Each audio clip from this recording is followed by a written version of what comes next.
নীলুর নষ্টামির আসল উদ্দেশ্য ধরে ফেলে নীলুকে বাড়ি থেকে বের করে দিল অনির্বাণ।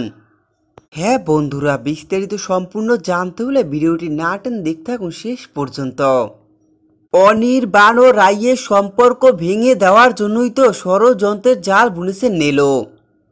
এর জন্যই দেখা যায় নীলু অনির্বাণকে নিজের করে পাওয়ার জন্য যখনই অনির্বাণ নীলুর ঘরে ফাইল আনতে ঢোকে তখনই নষ্টামি শুরু করে নীলু।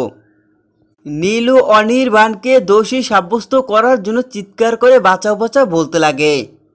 আর তখনই রায় এসে দেখতে পায় অনির্বাণের সামনে নীলু নিজেকে বাঁচানোর জন্য চিৎকার করছে। অনির্বাণ যে নীলুর গায়ে হাত দেওয়ার চেষ্টা করেছিল এসবই নীলুর রাইয়ের কাছে বলতে থাকে। দেখা যায় নীলুর কথাগুলো বিশ্বাস করে ফেলে রায়।